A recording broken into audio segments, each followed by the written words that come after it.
APRESID Regional Necochea, junto a Dorrego López y Noves, La Dulce Cooperativa de Seguros, Summit, Agro, Alea, Puerto Quequén, Guiraguazú, junto a Nova, Singenta, Enerquén, Agromás, ASP, Bayer y Buc Semillas presentan la jornada de ideas, apariencias.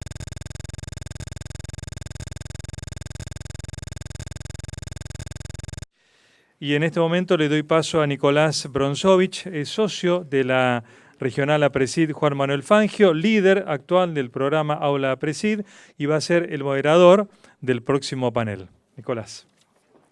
Como dijo Juan, voy a moderar el panel en el que van a participar Fernando Andrade y Gervasio Piñeiro, y es el desafío de producir alimentos. Lo voy a presentar a Fernando, mientras va saludando viejos amigos. No sé si necesito presentarlo, de verdad, a Fernando Andrade, un antiguo conocido de la casa y del sector. Pero bueno, la nobleza obliga. Fernando es agrónomo de la UBA, estudió sus estudios de posgrado en Iowa, ha dirigido a muchos seguramente que están acá en proyectos de tesis de grado, de posgrado. Ha tenido un listado de reconocimientos que Esteban Bilbao, que está por acá, me pidió que lo abrevie, y lo voy a abreviar muy sencillo: reconocimientos nacionales, internacionales, de distintos tipos de instituciones. Tiene numerosísimas publicaciones, y yo creo que, Fernando, la que te traigo hoy acá son tus 2 libros o 3 libros que han tenido varias ediciones, que se llama El desafío de la agricultura. Si alguno queda todavía que no lo leyó, lo tiene que leer. Se los recomiendo mucho, y me voy a permitir contar una anécdota que te escuché a vos, Fernando, que me parece todavía más valiosa que el contenido del libro, que es el por qué Fernando escribió el libro. Resulta ser que hace más de 20 años, creo, el padre le preguntó a Fernando: ¿a cuántos podemos alimentar con la agricultura? ¿A cuántas personas puede alimentar la agricultura? Y bueno, para pintarlo a Fernando, estuvo 20 años trabajando en un libro para contestarle al padre. Así que, Fernando...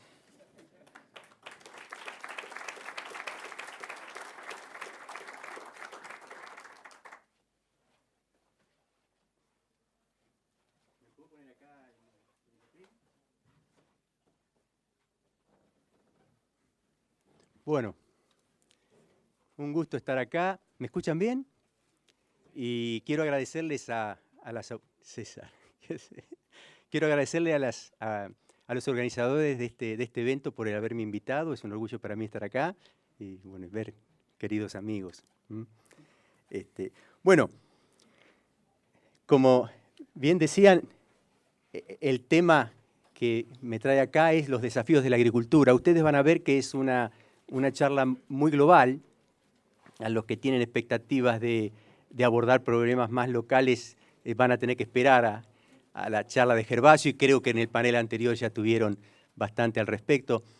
Pero bueno, son los desafíos de la agricultura. Tengo media horita. A ver, para pasar, ¿cuál es para pasar? El del costado este acá. Bueno, el temario que vamos a ver es producción e impacto ambiental. El tema es que a lo largo de la humanidad, desde que empezó la agricultura, la producción de alimentos va satisfaciendo las necesidades de alimentos de la población. El tema es que eso fue y va de la mano acoplado con impacto ambiental, con degradación de los suelos, con temas de contaminación, deforestaciones, etc. Entonces, vamos primero a ver muy brevemente sobre el pasado y futuro de esta relación entre producción e impacto ambiental. Vamos a detallar el impacto ambiental de la agricultura, cómo satisfacer las demandas que hoy futuras que tenemos cuidando el ambiente, un resumen sobre los desafíos que enfrentamos, y vamos a ver sobre la capacidad de innovación y de colaboración que tenemos para poder enfrentar esos desafíos. Vamos a hacer un repaso sobre la capacidad innovadora del ser humano y la capacidad de colaboración, porque estos problemas requieren tanto de innovación como de colaboración. Este es el primer paso. Acá tenemos producción de cereales y acá tenemos impacto ambiental a través de un índice. Si quieren, después discutimos un poco de este índice en particular. Y en una escala muy amplia, desde que empezó la agricultura, hace unos 10.000 años atrás, que fue un enorme paso de la humanidad, plena Edad Media, principios del siglo XX y después de la Revolución Verde y lo que está ocurriendo en estos momentos. vemos que la producción de cereales, en este caso, vemos cómo aumentó en esta escala, satisfaciendo los requerimientos de una población creciente. Pero paralelamente se ve un impacto ambiental creciente de las actividades humanas, porque este índice general es para la agricultura y todas las actividades humanas. Al principio la agricultura impactaba más que nada por deforestación, la revolución verde, tecnologías de insumos, que produjo problemas de contaminación, y actualmente las mayores producciones van asociadas con mayores impactos ambientales, como vamos a ver en una transparencia ahora en un ratito nomás. Bien, del 2010 al 2050 la producción de alimentos tiene que aumentar, estamos mirando este eje. Y en general hay consenso en la FAO, algunos cálculos que hemos hecho, que la producción entre el 2010 y el 2050 tiene que aumentar un 60%. ¿Sí? ¿Por qué tiene que aumentar un 60%? Acá tenemos la población en función de los años, la población mundial está aumentando, está creciendo. Ahora, en casi todos los lugares del mundo se está estabilizando muy rápidamente. Fíjense, esto es Asia, en otros lugares ya casi está estabilizada. La única parte del mundo en que la población no está estabilizada es África, y sobre todo África subsahariana. Pero esta tasa se está desacelerando, y esto es lo que les quiero mostrar en este gráfico, que no salió completo. Acá es tasa de fecundidad. Este eje X es tasa de fecundidad en 1950 y en el año 2011.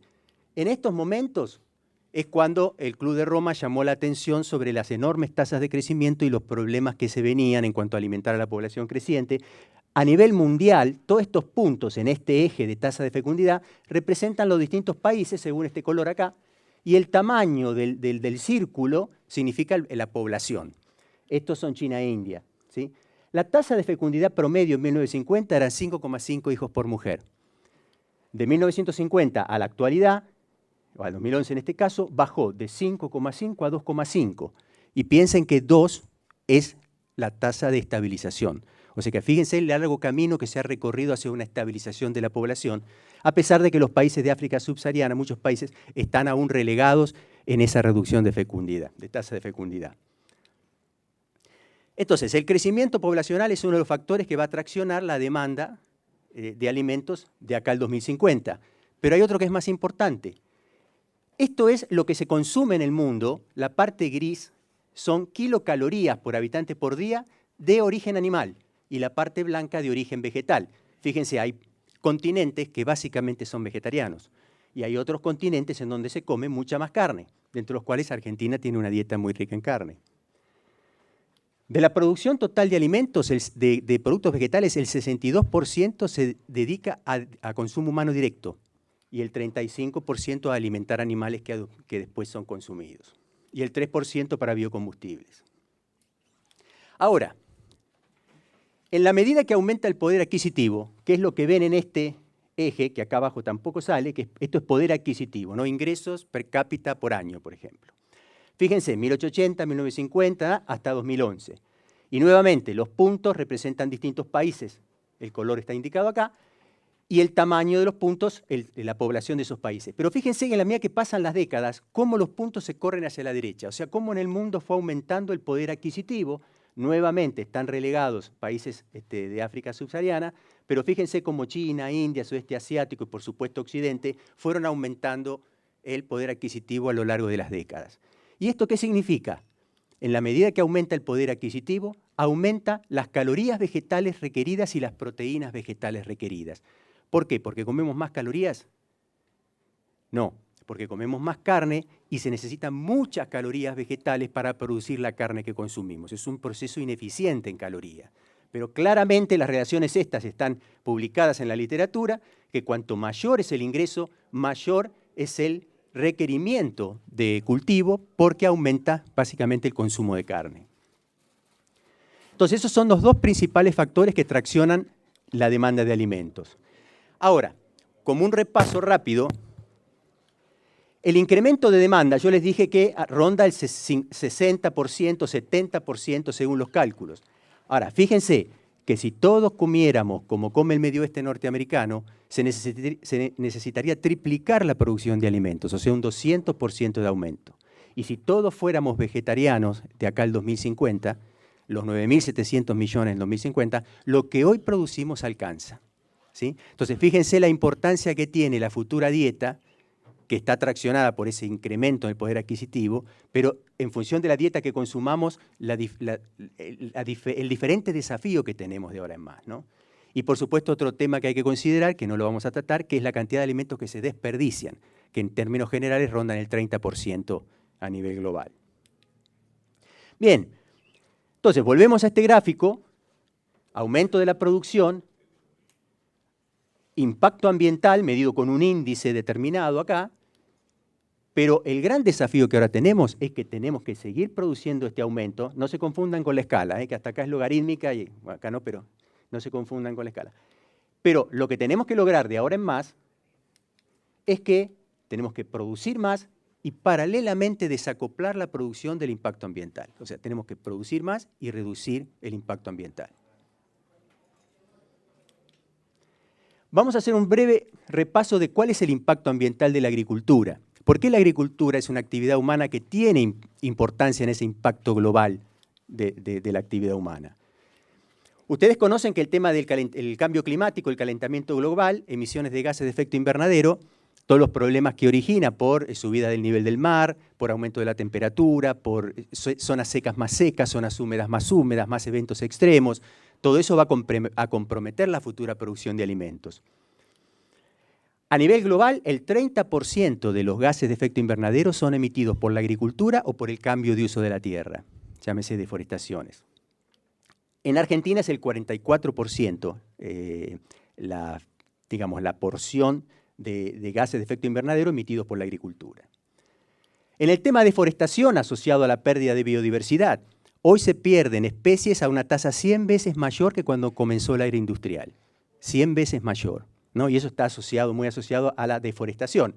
45% de los bosques templados ya han sido deforestados, principalmente segunda mitad del siglo XIX, primera mitad del siglo XX, y 27% de los tropicales. Argentina es el país noveno en cuanto a cuánto está deforestando en las últimas 2 décadas. 23% de los suelos agrícolas están severamente degradados. Si hablamos de degradación severa y moderada, este porcentaje es mucho mayor. Y en Argentina podemos hablar de términos parecidos, con grandes diferencias entre regiones, pero una gran cantidad de los suelos agrícolas están ya degradados. La agricultura usa el 70% del agua dulce, del agua azul, de acuíferos, ríos y lagos, para regar los cultivos, ¿no? A nivel global. Y a nivel de Argentina, el 74%. Y el tema de agua es un tema crítico porque está siendo requerido para otros usos, hay gran competencia y claramente tenemos que eficientizar el uso de este recurso. El tema de contaminación química. Se utilizan aproximadamente 2,5 millones de toneladas de plaguicidas por año en el mundo. Con la superficie mundial cultivada da un valor de aproximadamente 2 kilos o litros por hectárea por año. Nosotros estamos en un valor hasta 4 veces mayor que ese valor mundial y eso se debe básicamente al uso del glifosato, ¿no? Con esta trilogía de glifosato RR siembra directa. 9 millones de toneladas fluyen todos los años a los mares, ¿no? Desde las ciudades o de las producciones intensivas de animales, y estamos muy cerca del valor umbral de peligro para este valor que está reportado, ¿no? Y 120 millones de toneladas por año se sacan de nitrógeno del aire y se ubican a través del proceso de síntesis de urea o de la fijación biológica de nitrógeno en nitrógeno activo que puede producir contaminaciones de nitratos, amonio y sobre todo óxidos nitrosos, que es un gas de fuerte efecto invernadero. Bien, esto es un resumen muy rápido que lo pueden consultar en el libro que después les voy a indicar. Entonces, tenemos que aumentar la producción. Según el consenso internacional en la literatura, del 2010 al 2050, un 60% es lo que va a haber que aumentar. Aunque recuerden que la dieta puede afectar eso y la reducción de pérdidas y desperdicios también puede afectar ese valor. Pero la pregunta es, ¿cómo satisfacer las demandas cuidando el ambiente? Uno dice, bueno, el aumento de la producción, puedo aumentar la superficie cultivada. El tema es que acá en rojo tenemos las principales áreas de cultivos del mundo Y después tenemos zonas de pasturas y están las zonas de bosques y de selvas. Y si hoy tenemos 15 millones de kilómetros cuadrados cultivados, ese valor puede duplicarse o incluso más. El tema es que el consenso internacional indica que no puede ser la superficie cultivada la manera de incrementar la producción, porque esto genera, a través de las deforestaciones, pérdidas de biodiversidad, emisiones importantes de gases de efecto invernadero y exposición de tierras frágiles a los procesos de degradación. Entonces, lo que nos queda básicamente es aumentar los rendimientos por unidad de área y por unidad de tiempo. Aquí tenemos como ejemplo los rendimientos de maíz en distintos lugares del mundo. Cuanto más oscuro, más rinden. Altos rindes aquí, aquí, buenos rindes aquí, pero todas estas zonas rosas claritas indican zonas de muy bajos rendimientos por distintos motivos. Si lleváramos todos los países inferiores a la media mundial hoy de maíz a la media, aumentarían 100 millones de toneladas la producción de maíz. Y si lleváramos ese valor a 7.000 kilos por hectárea, aumentarían, creo que 400 millones de toneladas la producción de maíz. Es un valor considerable y que nos da idea de la importancia de las brechas y de lo que podemos lograr cerrando las brechas. Aquí tenemos uso de fertilizantes en distintas regiones del mundo. La Argentina está por aquí. Y aquí tenemos área irrigada como porcentaje del área de cultivo y de pastoreo. Y la Argentina está bien bajo por acá. O sea que se pueden aumentar las producciones del mundo y de la Argentina a través de más fertilizantes y más área irrigada. Acá tenemos uso de agroquímicos en el mundo, uso de pesticidas. Esto creo que es principio activo, si mal no recuerdo. Y fíjense, hay lugares en el mundo que usan muchos agroquímicos, hay lugares en el mundo que aún no entraron en el proceso de revolución verde y no tienen por qué entrar, y hay otros que están volviendo, en que ya no usan tanto agroquímico. La Argentina está en esta situación, ¿sí? Estamos usando agroquímicos a una tasa importante. Fertilizantes no, riego no, pero agroquímicos sí. Entonces, hemos visto que las brechas, hay un trabajo que está haciendo Fernando Aramburu en Balcarce, en donde estimó las brechas para distintos lugares de Argentina, y es parte de un proyecto internacional que estima las brechas para distintos lugares del mundo. Cerrar las brechas puede dar un importante aumento de la producción. Pero más agroquímicos, insumos, no debería ser la principal manera de aumentar la producción. ¿Y esto por qué?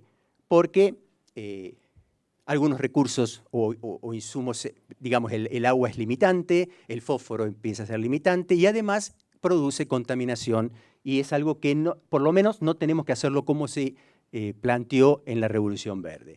La manera de aumentar los rendimientos por unidad diaria a tiempo es aumentar la producción por unidad de insumo o recurso disponible, aumentar la eficiencia de uso de recursos e insumos y reducir el impacto ambiental. A esto tenemos que apuntar. El consenso internacional indica que esta tiene que ser la manera de satisfacer las demandas futuras de alimentos. Acá tenemos la curva, por ejemplo, de rendimiento en función de un insumo. Por ejemplo, fertilizante. Tenemos la curva de rendimientos no proporcionales, o sea, los incrementos son cada vez menores ante agregados iguales de un insumo. En la medida que aumentamos el nivel de ese insumo, las eficiencias, o la productividad, como algunos lo llaman, disminuye, como lo indican las pendientes de estas curvas. O sea, ¿cómo hacemos para aumentar producción y a la vez aumentar eficiencia? Lo que se necesitan son otras curvas, son saltos de curva.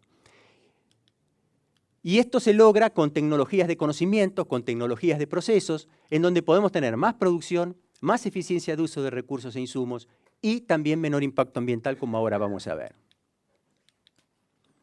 Si nosotros tenemos la posibilidad de este salto de curva, podemos reducir el uso de insumos sin merma de rendimiento. Esto es un proceso que se está dando en Europa, en donde están reduciendo plaguicidas, están reduciendo fertilizantes y están manteniendo producción. Si uno se fija en los datos FAO, la producción se mantiene. La otra cosa que podemos hacer es mantener el nivel de insumos, pero con más rendimiento. Esto es un proceso que se está dando en el medio oeste norteamericano, en donde con las mismas dosis de fertilización logran importantes, con mejores técnicas y mejores cultivares, ya vamos a ver, logran estos saltos de curva. Y en el caso de Argentina, en el que tenemos, por ejemplo, que reponer más nutrientes, lo que podemos hacer es usar más fertilizante, por ejemplo, pero manteniendo eficiencia, no, digamos, no movernos por la curva original, que eso significa menor eficiencia, ¿no? Y rendimientos decrecientes, respuestas decrecientes. Ejemplos de saltos de curva. Esto es una tesis de Valcarce, en donde tenemos rendimiento en función del impacto ambiental, del índice ambiental, perdón. Estos son ambientes de bajos rendimientos y estos son ambientes de altos rendimientos, ¿no? Fíjense, los híbridos nuevos, que son los superiores, rinden más que los viejos en buenos ambientes, pero también en ambientes no tan buenos. O sea, el mejoramiento no solo aumentó, en este caso, potencialidad, sino que también aumentó estabilidad. Y en otras tesis se ha demostrado que estos híbridos usan el agua mucho más eficientemente y usan los nutrientes mucho más eficientemente. Entonces, claramente el mejoramiento genético es una manera de lograr un salto de curva en línea con lo que habíamos planteado. Nuevamente, acá tenemos rendimiento y ambiente, pero acá vamos a pensar en manejo. Pensemos rápidamente en manejo. Si tenemos muy buenos ambientes para la producción de maíz, a lo mejor estamos hablando acá de los campos de Pieres, que tenemos suelos profundos, posibilidad de riego. Bueno, ahí hay que poner altas densidades, hay que sembrar temprano, híbridos de alto potencial, y eso me va a dar un claro salto de curva, ese manejo del cultivo. Ahora, si tenemos un ambiente mucho más pobre, pensemos, por ejemplo, maíz en dorrego, ahí hay que hacer ultra baja densidad, combinado quizá con siembras más tardías para escaparle a los altos déficits hídricos de enero, y ahí vamos a tener un salto de curva. Ahora, fíjense que las prácticas son exactamente opuestas. ¿Y de dónde surge que las prácticas deban ser esas? Del conocimiento del funcionamiento del cultivo, del conocimiento del ambiente y de la interacción. Si conocemos ambiente y cultivo, podemos buscar las mejores prácticas y así producir un salto de curva importante que me va a lograr más productividad, más eficiencia de uso de recursos e insumos, y hasta incluso podemos manejar eso para reducir impacto ambiental.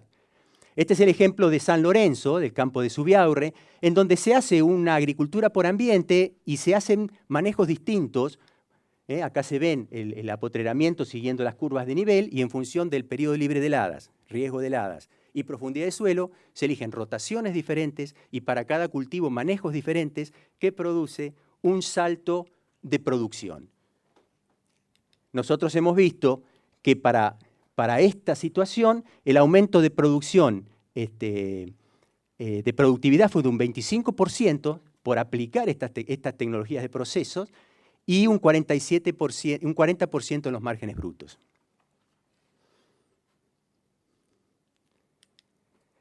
Doble cultivo, captura de recursos, todo lo que iba a comentar acá va de la mano con lo que nos va a comentar Gervasio sobre cultivos de servicio. Así que esto lo vamos a pasar, que Gervasio nos va a hablar con detalle de estos aspectos. ¿Y qué otras tecnologías de procesos? Hablamos del mejoramiento genético, del manejo intensivo en conocimiento, agricultura por ambiente, bueno, agricultura conservacionista, manejo integrado de organismos perjudiciales. Hay muchos ejemplos que, manejando enemigos naturales, umbrales de daño, etcétera, podemos lograr efectos muy marcados en controlar las adversidades, las buenas prácticas en fertilización, el manejo eficiente del agua del riego, la intensificación ecológica. Bueno, y esto, de algunos de estos aspectos también nos va a hablar en un rato no más Gervasio. Los desafíos que enfrentamos. Repasemos cuáles son los desafíos que enfrentamos. Satisfacer las futuras demandas. Aumento de la población, aumento de poder adquisitivo de la población mundial. Argentina, como una de las 4 principales zonas productoras de alimentos, va a tener que satisfacer esas futuras demandas. Pero paralelamente tenemos que romper ese acoplamiento que hasta ahora se viene dando entre más producción y más impacto ambiental. Tenemos que reducir el impacto ambiental. Y por supuesto le agrego acá un desarrollo inclusivo, equitativo y erradicar la pobreza. Y me permito la licencia de incluir este concepto. Entonces, aumentar producción, reducir impacto ambiental. Tenemos que romper esa asociación que hasta ahora se viene dando y cada vez hay más ejemplos de innovación. Tuve la suerte que me invitó la gente de APRESID en diciembre, creo que fue, la jornada esta del Weedseeker, o noviembre, diciembre.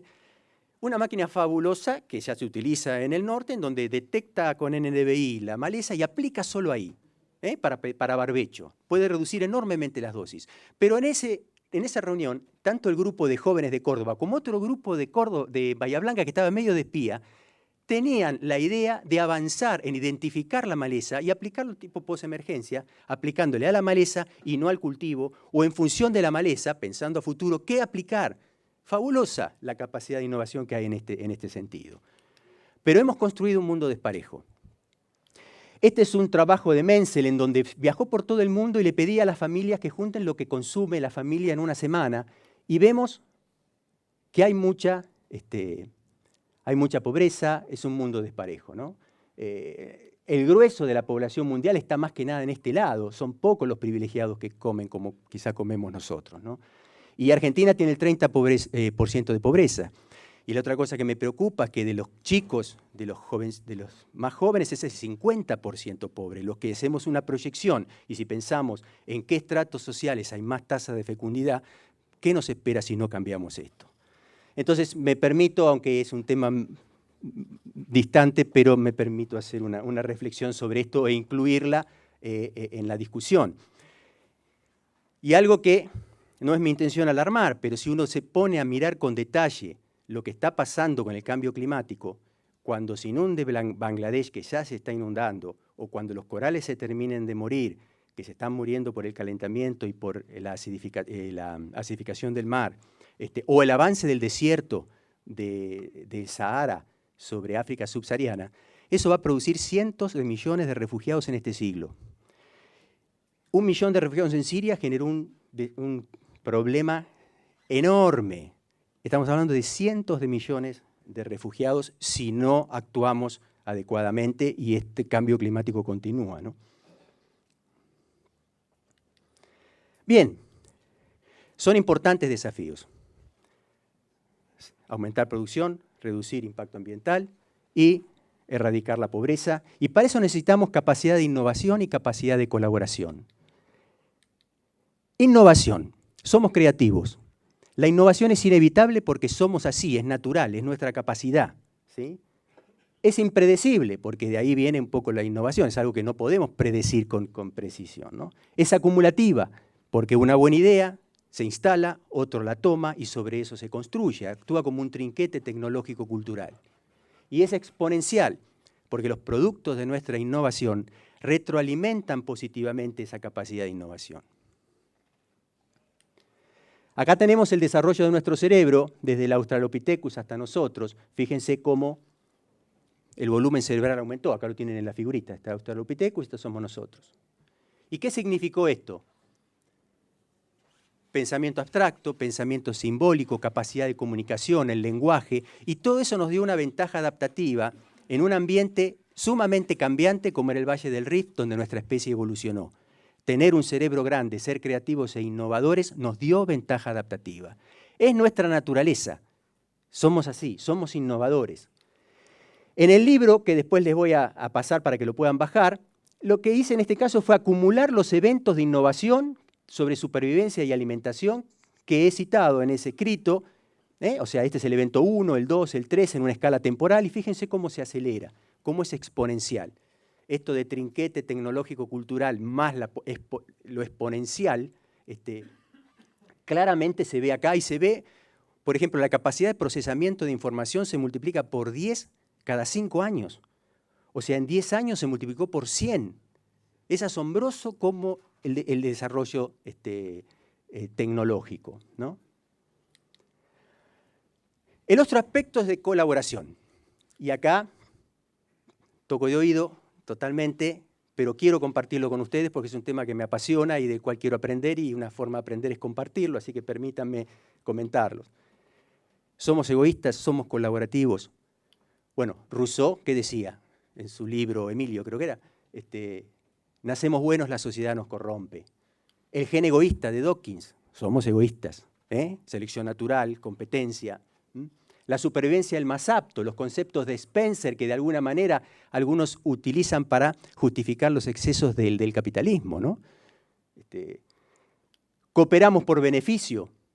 Y luego últimamente uno encuentra, tuve la suerte de cruzarme con estos libros y leerlos, se los recomiendo, Pinker 2011, Los ángeles que llevamos dentro, Felber 2012, La economía del bien común, no sé si oyeron hablar, la economía del bien común, economía de mercado, pero de bien común. En vez de apuntar un balance financiero, el balance financiero es solo un medio. Lo importante es el balance del bien común. Si quieren, charlamos un poquito sobre esto. Y lo que nos va a llevar un ratito ahora es Tomasello 2010, un sociobiólogo, Tomasello, que él con chicos muy chiquititos, chicos y chicas muy chiquititos, antes de tener un efecto cultural importante, estudiaba su comportamiento, estudió su comportamiento con ensayos muy rigurosos y demostró que tenemos una disposición natural a colaborar. Ahora, esa disposición natural a colaborar intrínseca del ser humano, tanto como la capacidad de innovación, se expresa solamente con los del mismo grupo, lo que nosotros identificamos que es nuestro grupo.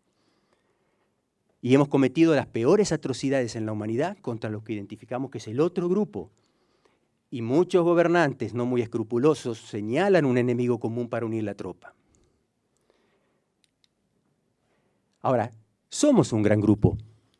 En los primeros capítulos del libro que después les indico, se demuestra que todos los habitantes del mundo fuera de África descienden de un pequeño grupo de bosquimanos que cruzó el Mar Rojo hace 50.000 años. Eso ya está archidemostrado a través de los marcadores moleculares que portamos en nuestro ADN.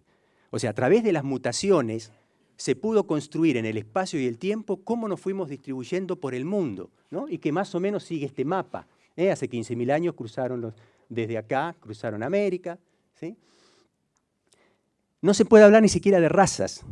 50.000 años son 2.000 y pico de generaciones. Somos prácticamente todos hermanos.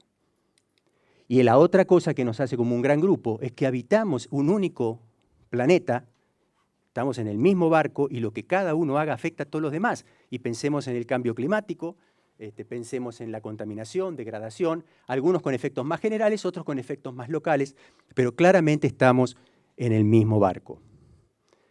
Entonces, somos un gran grupo. Entonces, de allí que la educación es fundamental para concientizar esto y trabajar con el tema de la colaboración y, por supuesto, de la innovación. Entonces, tenemos capacidad de innovación y colaboración. Y esta la tenemos que dirigir a solucionar los problemas del ambiente, pobreza, desnutrición, satisfacer las demandas de productos agrícolas. Y que la tecnología, producto de esta capacidad de innovación y colaboración, no se utilice para el modelo de las extralimitaciones, agotamiento de recursos, excesos de consumo, planificación sectorial sin contabilidad ambiental. O sea, que no se utilice para poco por poco tiempo. Y para esto es clave, como les decía, la educación, con varias cosas más, pero que por temas de tiempo no lo vamos a mencionar acá, lo podemos discutir después, en función de algunas preguntas que me mandaron los organizadores para después para la discusión. Entonces, el temario.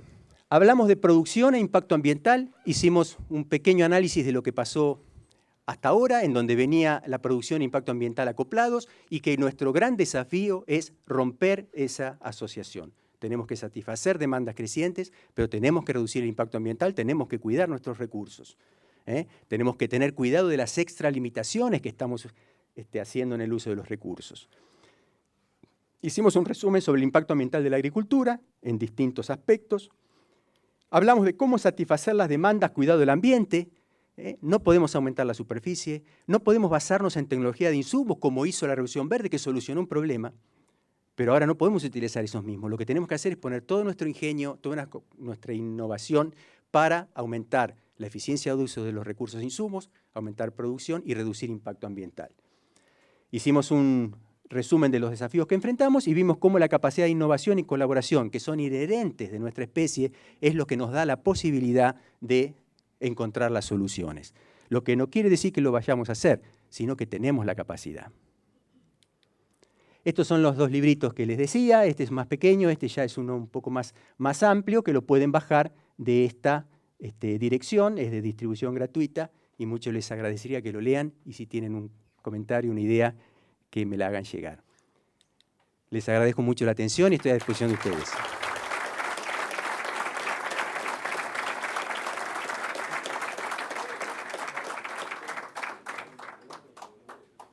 Para terminar el panel del desafío de producir alimentos, lo invitamos a Gervasio Piñeiro.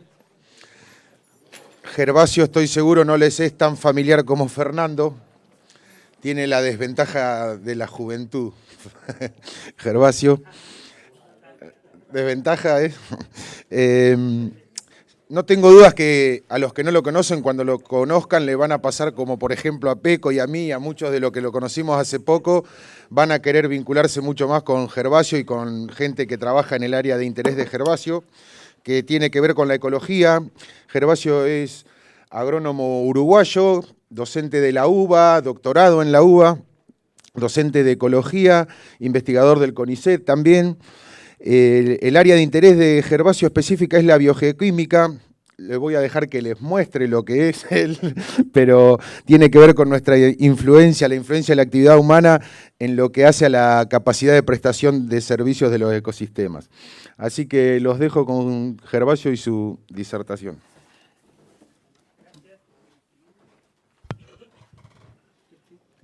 Hola.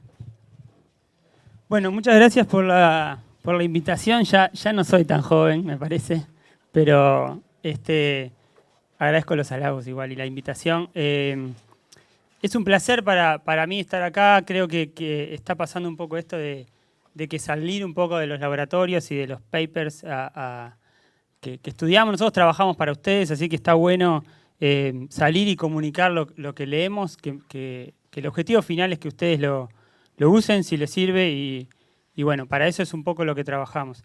La idea mía hoy acá es tratar de acercarlos un poco a la ecología, digamos.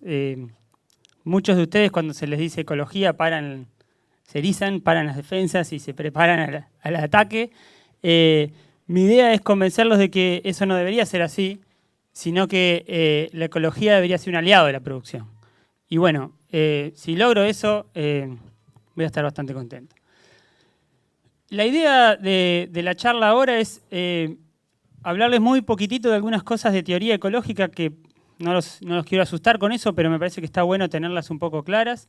Hablar algo de lo que Fernando ya nos estuvo hablando, un poco de esta idea de servicios ecosistémicos, que es lo central tal vez, algunas cosas nuevas de materia orgánica que estamos trabajando, esta idea de cultivos de servicios, que ahora vamos a ver qué son, y algunos resultados que estamos teniendo en investigación de eso. Una cosa que me pone muy contento de lo que escuché hasta ahora es que creo que estamos todos en el mismo barco, en la misma línea.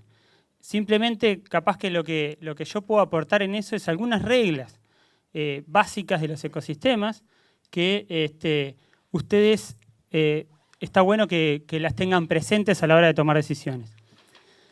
Si vamos bien atrás, y no sé si cuántos se acuerdan de esto, los ecosistemas, porque permítanme recordarles que ustedes trabajan en ecosistemas y por lo tanto no tienen forma de zafar de eso. Ustedes trabajan en un ecosistema y ese ecosistema es complejo y tiene reglas.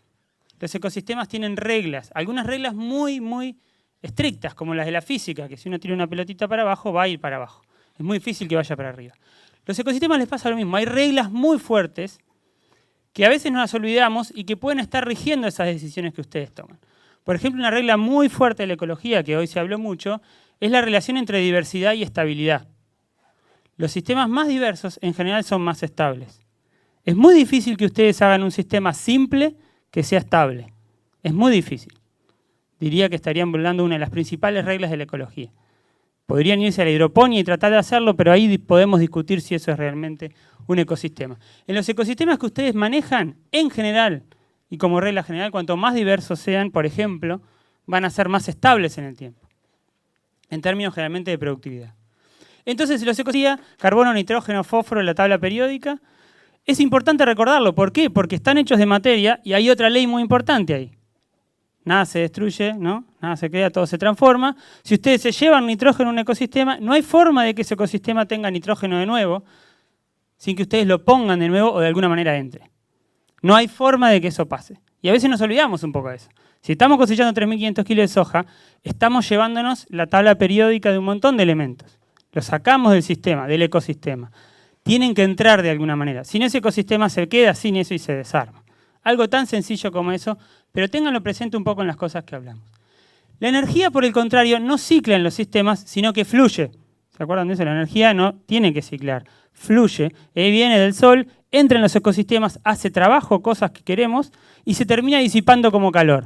Si no se disipa como calor, estamos en un problema, porque de nuevo la ley de la termodinámica, que es lo que nos pasa con el planeta ahora, como no se disipa tanto calor como el que entra, el planeta se calienta y tenemos un problema. Lo mismo tienen que pensar para los ecosistemas más chicos de ustedes. La materia tiene que ciclar, la energía tiene que fluir. Si eso no pasa, van a tener problemas. Y otra cosa importante que a veces nos olvidamos y no está tan clara en la teoría ecológica, es esto que a mí me encanta, que es la información, la teoría de la información. Que mucho se habla, tal vez Fernando, de procesos, antes se hablaba de poner. La visión sistémica que nos decía hoy antes Gabriel o Diego, tiene mucho que ver con pensar un ecosistema. No es una visión sistémica, es una visión ecosistémica. Porque ustedes trabajan en un sistema ecológico, quieran o no quieran. Lamentablemente trabajan en esos sistemas. Y la información es algo importante que no estaba en los sistemas clásicos cuando teníamos la ecología y los sistemas naturales, pero es clave en los sistemas con el hombre adentro, o sea, los sistemas de producción. Ustedes lo que hacen al sembrar, al plantar, es cambiar la información que tiene el sistema. Eliminan 125 especies del campo natural y ponen una especie que es soja, o otra que es maíz, o tal vez alguna más. Están cambiando la información que tiene el sistema. Y eso, obviamente, altera la capacidad de hacer trabajo del sistema, o sea, de canalizar la materia y energía hacia distintos lados. Esto es importante que lo tengan muy claro. Todas las decisiones de manejo o de cambios en el sistema involucran cambios de información. Agregar un herbicida es agregar la información al sistema, nueva que el sistema no conocía.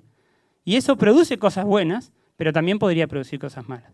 Entonces piensen eso, cada vez que ustedes manejan, agregan o ponen información. Y según la que pongan, van a obtener distintos resultados.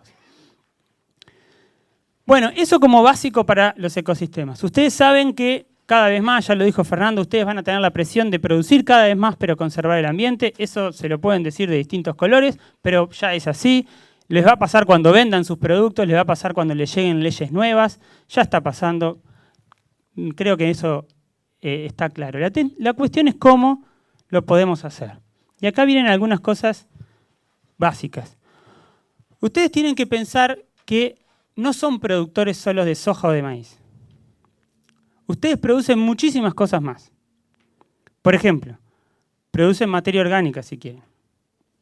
Producen gases de efecto invernadero o no producen gases de efecto invernadero, ¿no? Producen lixiviación de nitrógeno en las napas, contaminación de napas con fósforo. Si quieren pueden producir eso, si no quieren no.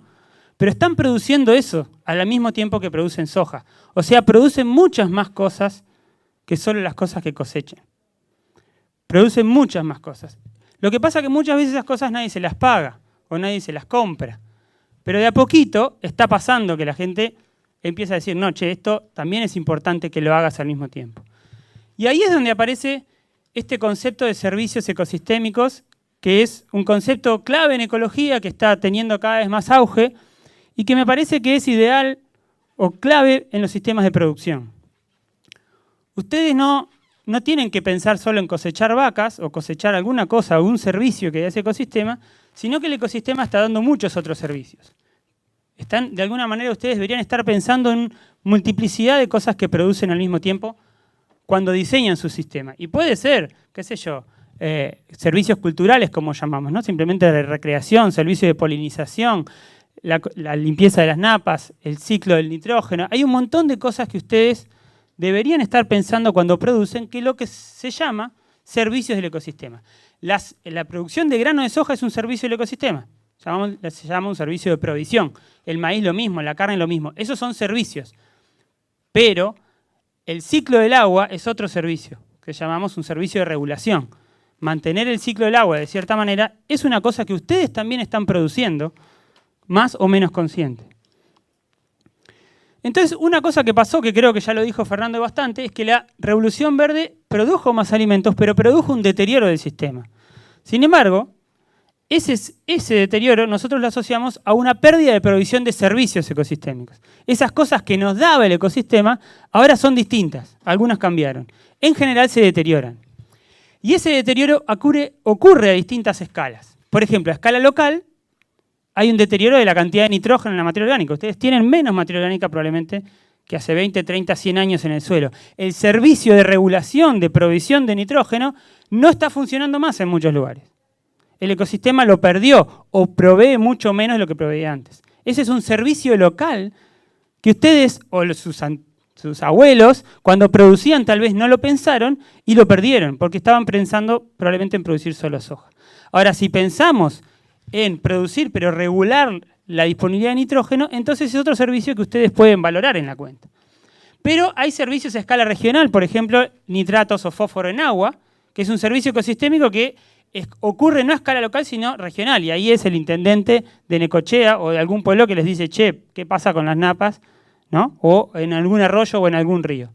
Y otros que son globales, como por ejemplo los gases de efecto invernadero, que ahí vienen de Copenhague ya a decirles, ¿cómo están emitiendo tanto dióxido de nitroso? Y ustedes no tenían ese servicio ecosistémico en la cuenta cuando producían granos de maíz.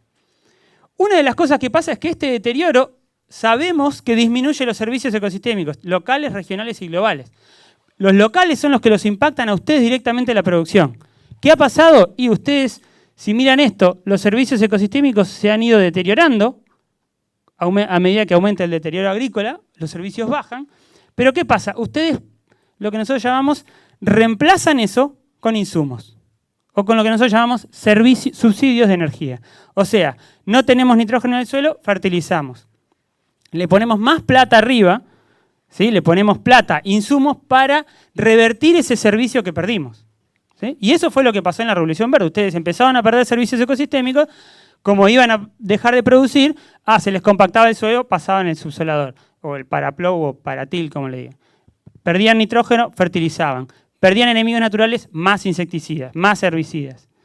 Eso es lo que muchas veces, y que mostraba Fernando, se transforma en una cosa exponencial, porque ustedes pierden un servicio primero, pierden otro, pierden otro, pierden otro, y después, para poner insumos para todos esos, la cantidad de insumos necesarios para mantener el nivel de producción parecería ser más que lineal. Entonces el problema es que perder esos servicios después le va a pedir más plata a ustedes, ¿sí? Se están gastando esa caja de ahorro que tenían en algún lugar de servicios que les estaba dando y parecería ser que cada vez más le tenemos que poner más plata para tener los mismos niveles y ni que hablar más. Entonces la idea es pasar de un manejo orientado a la planta o a un producto solo, pasar a un manejo orientado a todo el sistema. Entonces ustedes cuando producen tendrían que estar teniendo en la cabeza un sistema complejo, que es un ecosistema, y tratar de ver que están produciendo muchas cosas, no solo granos o no solo vacas. Por ejemplo, ¿cuánto nitrógeno, fósforo o cualquier nutriente necesito para un cultivo para obtener un rinde deseado? Eso es lo que hacen probablemente ustedes hoy. Preciso 150, 120 kilos, 200 kilos de nitrógeno para este cultivo, voy cuánto tengo, nitratos, cuánto le echaría, modelitos más complicados y eso fertilizan. La otra pregunta que se podrían hacer, en cambio, es cuánta materia orgánica tengo que tener yo en este sistema para producir esos tantos quintales de soja o de maíz que quiero. Entonces esa es una pregunta distinta, porque yo estoy pensando en cómo generar esa materia orgánica para que me dé eso que yo preciso. Y estoy pensando en un manejo que cada vez son locos, que fertilizo algo que no tenía que fertilizar nunca antes, pero porque estoy generando esa caja de ahorro que la perdieron probablemente en muchos años de no mirarla. Entonces, las preguntas cambian un poquito y eso es lo interesante. Hago un pequeño paréntesis para contarles, porque uno de los servicios ecosistémicos centrales es la materia orgánica. Y hago un paréntesis para contarle 3 cositas nuevas o 2 cositas nuevas de la materia orgánica que estamos trabajando en nuestro grupo y que están en la bibliografía ahora internacional de los últimos 5 años. Uno es esta de dejar descansar al suelo, ya fue. Y eso decían los libros de afología viejos y dicen el suelo tiene que descansar. Hoy todos los libros o los papers nuevos dicen el suelo no tiene que descansar. El suelo tiene que comer, tiene que laburar el suelo. Y para que eso pase, le tenemos que dar energía. ¿Se acuerdan que la energía fluía? Si toda la energía del ecosistema va cosechada y se va en granos, no va nada para abajo, para el suelo. Eso es lo que pasa cuando desviamos la energía a granos. Tenemos que desviarla o por lo menos tratar de poner más energía que vaya para abajo. Los microorganismos que comen eso y que le dan vida al suelo están todo el tiempo en el suelo. ¿Cómo estarían ustedes, cómo sería el humor de ustedes si comieran una vez al año? ¿No? Porque hoy comen una vez al año más o menos. Cuando cosechan el cultivo de verano, algunos comerán 2 veces al año con el de invierno, le damos de comer ahí. Claro, cuando ven toda esa comida se vuelven locos, comen, hacen de todo y después hacen líos también porque generan mucha más mineralización de lo que queremos. La cuestión es tratar de darles de comer todo el tiempo. ¿Qué pasa si los tenemos trabajando? Porque ellos son los que nos dan el nitrógeno o los nutrientes para los cultivos. Y ahora fíjense que nos olvidamos de ellos. Pensamos en la planta y no pensamos en el ecosistema. Una de las cosas que descubrimos entonces es eso. ¿Cómo lo descubrimos? Bueno, hay unos trabajos nuevos que estamos haciendo con isótopos de carbono 13, se llama, que es básicamente esto, la molécula común de carbono. El carbono 13 lo que tiene es un neutrón más y está el carbono 14 que ustedes conocen. El carbono 13, al tener un neutrón más, es distinto al carbono 12, que es el común. Las enzimas de las plantas, cuando viene el carbono, para hacer fotosíntesis, como es un poco más gordito, el 13, lo discriminan, ¿sí? Lo sacan, no entres a hacer fotosíntesis acá. Eso hace que las plantas, maíz y soja, tengan cantidades de carbono 13 distintas.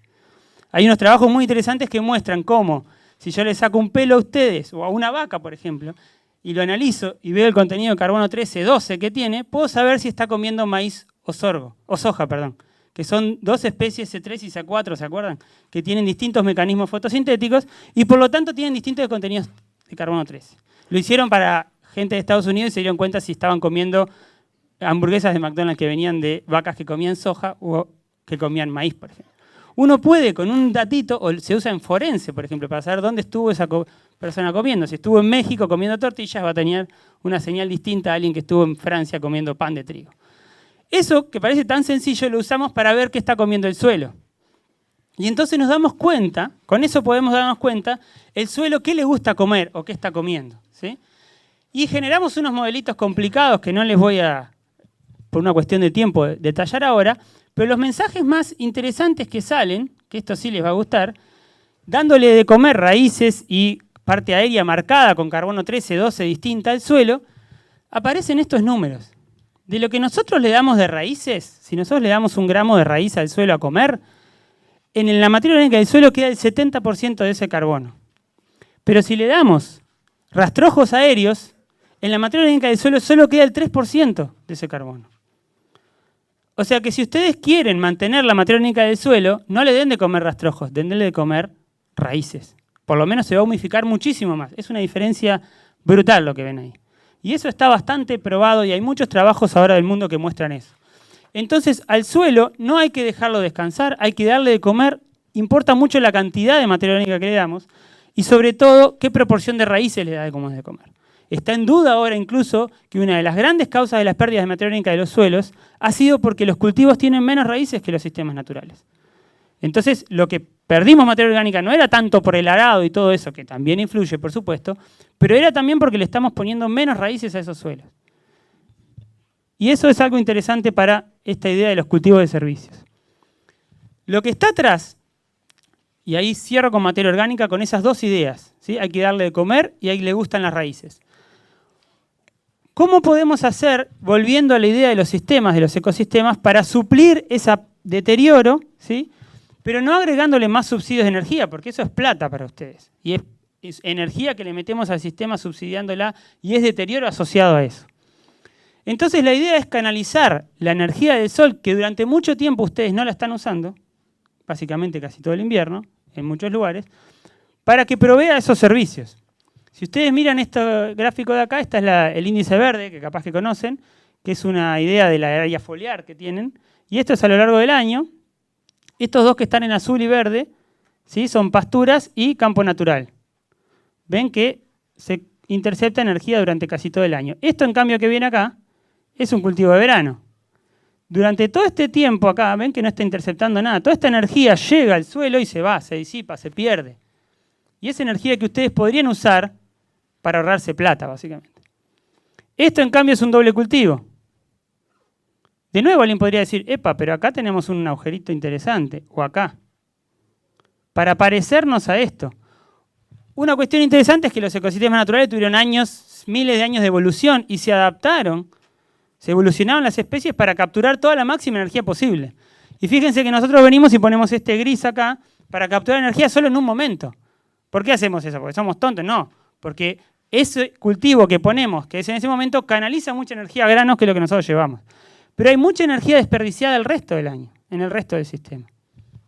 La idea es usar estos momentos, ¿sí?, para aprovechar esa energía que no usa el cultivo de grano, para darle de comer al suelo y para proveer todos los servicios ecosistémicos que a ustedes se les ocurra, ¿sí? Entonces, cambiar ese paradigma de revolución verde a una revolución ecosistémica, donde ustedes vean todo el ecosistema y manden la energía no solo a granos, no solo a vacas, sino a la batería de servicios que ustedes quieran, locales, globales. Si alguien les paga por gases de efecto invernadero, podemos pensar en canalizar la energía que interceptamos acá para emitir menos gases. Parece tan loco, pero ahora les muestro ejemplos, ¿sí? Entonces ahí viene la idea de servicios ecosistémicos. Por ejemplo, la materia orgánica del suelo, retención de nutrientes, propiedades físicas, emisión de gases. Todos estos son servicios que un ecosistema natural nos da, pero no nos da el servicio tal vez más importante para comer, que son los granos, ¿sí? En cambio, en este gráfico se ve como un cultivo nos da muchos granos, pero no nos da los otros servicios. Nos habíamos olvidado de todos esos en la cuenta. Y eso produjo deterioro. Entonces, ¿cómo hacemos un sistema que esté más balanceado? Bueno, lo que ustedes conocen como cultivos de cobertura son esos. Son, y simplemente los llamamos cultivos de servicios, para que piensen que esos cultivos de cobertura no solo sirven para cubrir el suelo, que sería la palabra cobertura, para la erosión, por ejemplo, que es un servicio, controla la erosión, sino que los cultivos de cobertura, si los llamamos cultivos de servicio, nos pueden dar un montón de otras cosas, ¿sí? Atrapar nutrientes, meter materia orgánica para abajo, cubrir el suelo para la erosión, pero también descompactar, control de malezas, todo eso lo hablaron hoy.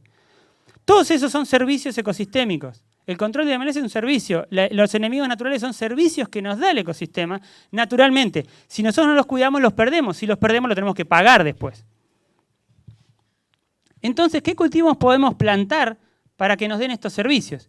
Y entonces, por ejemplo, un cultivo de leguminosas, si no lo cosechamos, no nos da granos, pero nos da materia orgánica del suelo, nos da retención de nutrientes, propiedades físicas.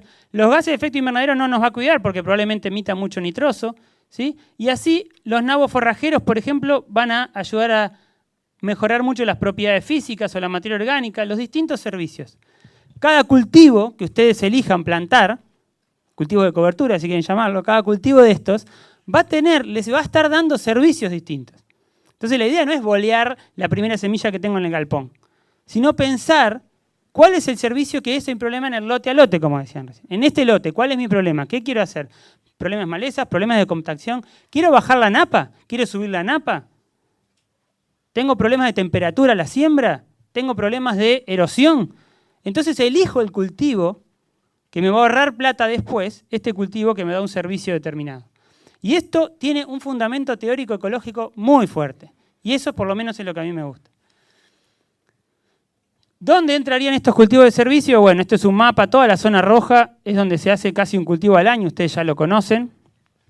Y acá me permití poner una grafiquita porque me decían lo del agua, que creo que alguien preguntó y creo que Diego ya se los contestó. Pero miren, este gráfico de acá, miren solo el de soja, ¿sí? Esto es la probabilidad, y concuerda con lo que dijo Gabriel hoy, y no lo ensayamos esto. Esto que está acá es la probabilidad de tener menos agua al inicio del cultivo de cosecha, ¿sí? O sea, si está acá arriba, yo tengo un 100% de probabilidades de no tener menos agua, o sea, tengo la misma agua. Este 90, que Gabriel dijo 1 de cada 10 años, creo que dijo hoy, esta línea acá significa que en estos años que están arriba, acá, yo tengo una probabilidad del 90% de estar con la misma agua que si no hubiera hecho un cultivo de cobertura. Y acá abajo están los meses. Fíjense, un cultivo de cobertura de 6 meses larguísimo, estoy abajo de esa línea, o sea, voy a tener menos agua. Pero esta línea donde se corta me dice que en esta zona azul, Mar del Plata, estos puntitos por acá, esta que estaba acá es Olavarría, tengo 5 meses que puedo poner un cultivo y tengo con un 90% de probabilidad la misma agua que si no lo hubiera puesto. ¿Se entiende eso? Es un gráfico medio complicadito, pero muy lindo para ver. En cambio, otras zonas, por ejemplo, Bahía Blanca, y no, casi que no tengo ni 2 meses para poner cultivos atrás de la soja. Entonces, depende de dónde ustedes estén, pueden hacer. Esto está hecho con un balance hídrico muy sencillo y precipitaciones de las zonas. Lo pueden hacer ustedes muy sencillamente, ver cuántos meses tengo yo para que el agua no me afecte. Y este modelo no tiene el efecto mulch, que ya se está viendo, que hacer un cultivo de cobertura a veces incluso tenés más agua que antes, sobre todo en el oeste, en la Pampa. Hay experimentos que muestran eso, porque hay un efecto positivo del mulch, ¿sí? Pero entonces pueden entrar. Lo que estamos haciendo nosotros ahora es esto de lo que llamamos investigación adaptativa en base a los cultivos de servicios. O sea, no queremos hacer, para diseñar los cultivos de servicio hay que salir al campo, hay que sembrar con los productores, hay que andar ahí, ¿sí? Y estos son gente de distintas empresas semilleras del INTA, un productor, nosotros de la universidad, todos juntos mirando cosas. Entonces yo le digo, sí, un cultivo de servicio, ¿cuál es el problema? Nitrógeno. Bueno, vamos, buscamos en las librerías, estos son los cultivos, lo plantamos, ¿cuánto sale? $50. No, tiene que salir $30. Vamos de vuelta para atrás. Buscamos otro cultivo que tenga que salir $30, tenga que siempre salir menos, ¿no?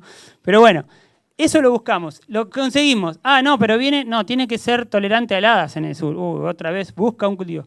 Pero créanme que existen esos cultivos. Claro, no están en la lista de los cultivos que ustedes usan, pero hay que salir a buscarlos. Están esos cultivos, existen, nada más que hay que buscarlos, y creo que de esta manera. Y todas estas preguntas son las que nos estamos haciendo, probando distintos cultivos.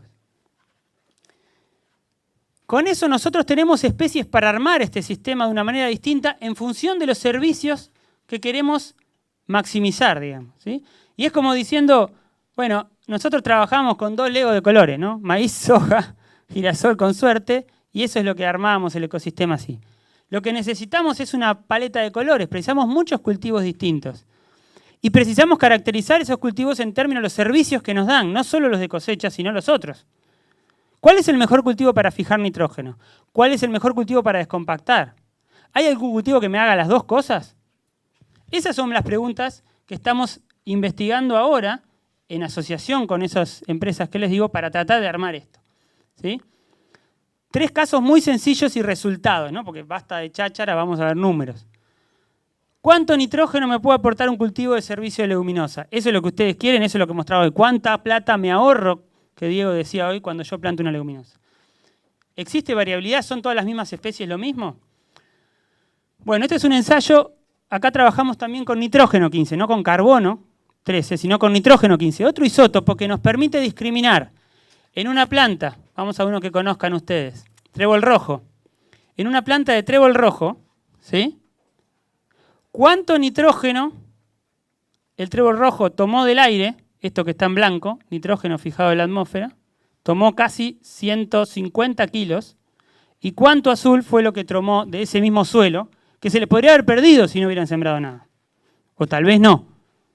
Pero un cultivo de trébol rojo, sembrado como cultivo de cobertura, si quieren, o como cultivo de servicios, les está metiendo 150 kilogramos de nitrógeno, 300 kilos de urea.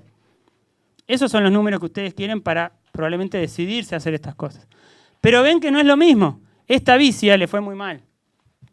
Pero hay otras vicias, búsquenla, que les va mucho mejor. ¿No? Estos son todos los que tienen T, son trifoliums, hay algunos medicagos. Y bueno, rápidamente unos viejos conocidos les va muy bien, algunos nuevos les va muy bien también. Estas especies son las que queremos poner. Si queremos servicio de fijar nitrógeno, no vamos a elegir esta vicia que está acá, ¿no? Porque nos está aportando 10 kilos de nitrógeno nuevo. En cambio ese rojo, el trébol rojo, nos está metiendo nada más ni nada menos que 300 kilos de urea, que hay que ver después a dónde van. ¿Puede que no vayan al cultivo? Sí, pero ¿se van a desaparecer? No, a algún lado van a ir. Capaz que le reponen esa caja de ahorro que ustedes perdieron. 150 kilos en un año. Otra pregunta, ¿cuánto carbono puede aportar un cultivo de servicio? Esto es una revisión que hizo Elena de muchos cultivos de servicio o cultivo de cobertura de muchos lugares. En este eje está acá sin cultivo de cobertura y en este con, o sea, la línea 1,1, este puntito que está acá, no ganó ni perdió carbono, es lo mismo. Pero fíjense que casi todos están por arriba, o sea, los cultivos de cobertura aumentan la materia orgánica del suelo. Esa caja de ahorro que ustedes perdieron, ¿cuánto? 1 tonelada en promedio por hectárea por año. Si ustedes plantan un cultivo de cobertura, en los primeros años por lo menos están ganando 1 tonelada de carbono en ese suelo. Esa tonelada de carbono necesariamente va entre 100 y 50 kilos de nitrógeno, dependiendo si es pomo o mahón, que son 2 fracciones. Pero ustedes están guardando en esa caja de ahorro esos 100 kilos de nitrógeno, 200 kilos de urea. Esos son los números que estamos teniendo ahora con los cultivos de cobertura. Y la otra pregunta clave es ¿cuántas raíces producen? Porque las raíces humifican mucho más. Entonces, si ustedes quieren generar materia orgánica, en vez de plantar un cultivo que sea muy abundante arriba, y eso lo discutimos con el Beto Quiroga, el centeno, qué sé yo, ¿por qué nadie haga un pocito y se fija cuántas raíces están produciendo? Porque lo que precisamos son cultivos raizudos, no cultivos que produzcan mucho arriba. Porque 1 gramo de raíces va a generar 5, 6, casi 10 veces más de materia orgánica. Entonces, si tiene una ventanita corta, algo que produzca raíces va a ser mucho más rentable para el suelo, para ese servicio ecosistémico, que la parte de arriba. Y esos son los mismos cultivos que vimos recién, pero ahora les medimos cuánto producen arriba, que es lo que nunca nadie mide. Y tenemos técnicas para hacerlo relativamente fácil, así que si alguien quiere medir raíces, les puedo pasar esa técnica que es bastante sencilla. Y fíjense, aparecen sorpresas. El ranking de arriba no es el ranking de abajo. Lo que ustedes ven arriba no es lo que pasa abajo. Por ejemplo, este lupino claramente es algo muy interesante para producir mucha raíz. O el rojo. O este subterráneo. ¿Sí? Entonces, de nuevo, no elijamos solo por lo que vemos. Hay cosas que están abajo que pueden ser más importantes y no las estamos viendo. Para terminar, entonces, esos son algunos de los 3 capítulos de cosas que estamos investigando ahora que me parece que aplican. No se olviden de esto. La ecología es un aliado de la producción. Debería serlo. Los principios ecológicos ayudan a producir mejor. No van en contra de la producción. Por lo menos esa es la idea que tenemos nosotros. Hay que cambiar el paradigma de la revolución verde a mirar todo el ecosistema. Todos dijeron antes, hay que trabajar en sistemas, hay que trabajar en ecosistemas. Ustedes trabajan en ecosistemas. Los ecosistemas tienen reglas, tienen propiedades, que está bueno que las tengan arriba de la cabeza. O adentro de la cabeza. ¿Cuáles son los servicios? Y la idea general acá es aprovechar la energía que viene del sol, no dejarla que se disipe. Ustedes se toman un avión en invierno y no pueden mirar para abajo casi en Argentina. Y toda la energía está siendo reflejada. Esa energía puede estar siendo usada para muchas cosas. Piensen qué cosas necesitan mejorar. Pienso en los servicios y luego planto. Primero, qué servicios en ese lote a lote, piensen qué servicios quieren y elijan del menú. Y ahí las empresas espero que les pongan estos menús, que le pongan el menú de lo de abajo, no solo de lo de arriba, ¿sí? Que generen esto, ustedes presionen para que esta información se genere también. Porque a veces me dicen, ay, pero ¿cuántas raíces producen? Y bueno, si ustedes no preguntan, nadie se va a poner a mirar raíces, ¿no? O nadie se va a preguntar cuánto nitrógeno fijó esa leguminosa si ustedes no preguntan. Y ya terminé. Y esto es todo el grupo que estamos trabajando. Gracias.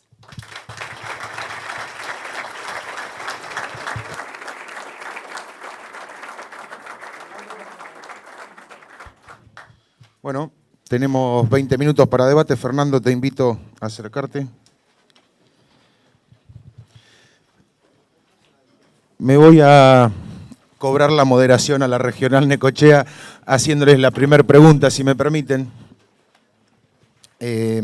Fernando, lo estuvimos intercambiando con Guillermo, con ustedes, durante la preparación de este panel y además a lo largo del día salió, nos contabas, somos seres tecnológicos, nos mostrabas la velocidad a la que se escucha, ¿no? ¿No? Ahí está.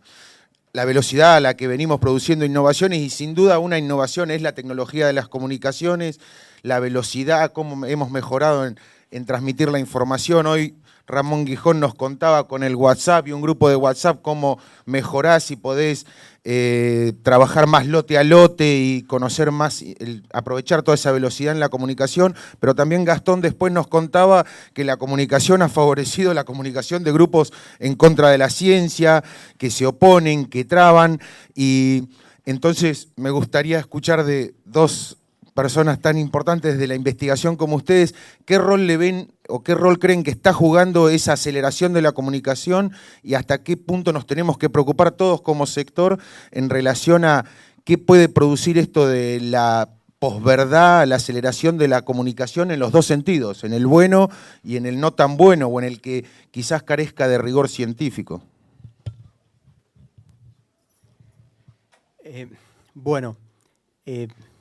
Sin duda estamos en una revolución de las comunicaciones y esa exponencialidad que indicábamos también se da para las comunicaciones de una manera asombrosa.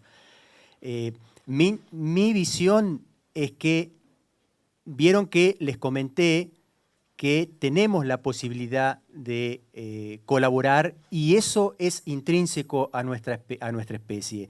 Y piensen un segundo lo complejo que son las sociedades que conformamos, lo complejo que son, y eso no podría haberse producido si no tuviéramos esta capacidad de colaborar, ¿no? Creo que las tecnologías de las comunicaciones lo quiero pensar como una revolución horizontal que de alguna manera empodera a la gente y puede significar de control para gobiernos, para empresas, etcétera, etcétera. Creo que las comunicaciones acercan a la gente y una de las claves para que se exprese ese potencial de colaboración es que nos sintamos un mismo grupo, que nos sintamos que somos pertenecientes al mismo grupo. Y creo que las comunicaciones van en esa dirección. No sé si me estoy yendo demasiado arriba con tu pregunta. Hay un libro de Arévalo, si no me acuerdo de otro autor, españoles, que hablan de la revolución horizontal y eso está de la mano de las comunicaciones. Ahora, alguien puede decir, pero con las comunicaciones nos pueden engañar, nos pueden dominar, guiar nuestras ideas. Por eso lo fundamental para que las comunicaciones surtan efecto es la educación. Y por eso es tan importante ese tema de la educación y por eso me preocupa tanto cuando se observan algunos deterioros en la educación. Bien, no sé si voy más o menos en la línea que vos me planteaste. ¿Alguna cosa más? No sé si... Sí, dos aportes y me voy a la teoría de redes, capaz que tengo el pecado de volver de nuevo a las teorías, pero hay dos propiedades interesantes de las redes que están asociadas a la comunicación. Una es la comunicación permite la transferencia de información y las redes cuanto más conectadas estén son más estables. Esa es una propiedad de las redes que lo pueden pensar en un ecosistema con los organismos de un ecosistema, pero lo pueden pensar para su red de Facebook si quieren, ¿no? Cuanto más conexión haya entre los distintos nodos, la red es más estable. Se va a un nodo y la red es capaz de mantenerse. La comunicación hace eso, me parece. Aumenta la capacidad de esas redes y nos da resiliencia, nos da estabilidad. Sin embargo, hay otra propiedad de las redes que me perturba más, que es la sobrecomunicación en las redes. Cuando una red está tan comunicada y todos los nodos están comunicados con todos los otros nodos de una red, se llama que la red está sobrecomunicada. Cuando una red está sobrecomunicada, se homogeneiza. Todos piensan igual.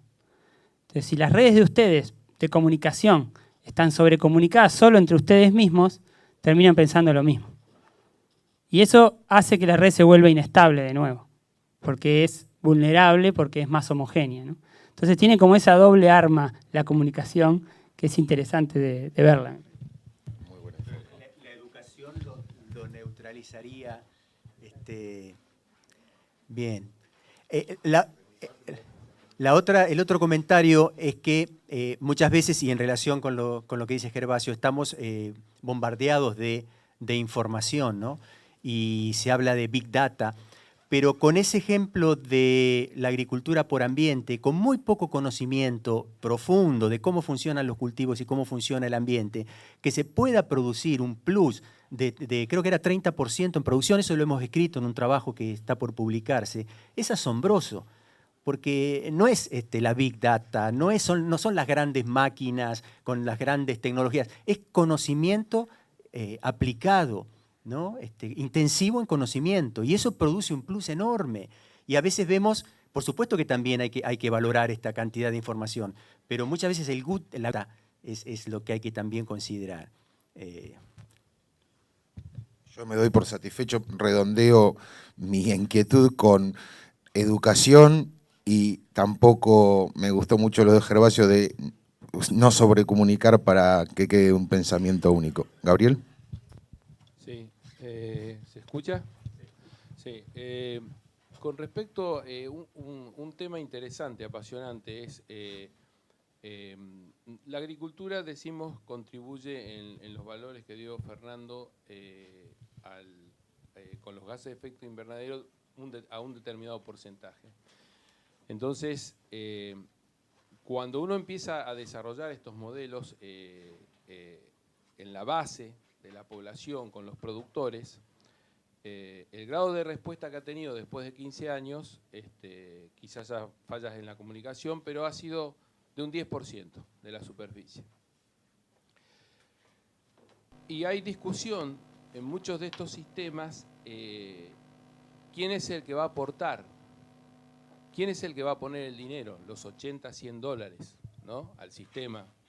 Porque cualquier combinación de 4 o 5 especies, hoy por lo menos a 6, 7 dólares un Tilas radix, sale 28 dólares a 4 kilos, 3 kilos por hectárea. Todavía el sistema no está dimensionado en la realidad que está marcando el productor.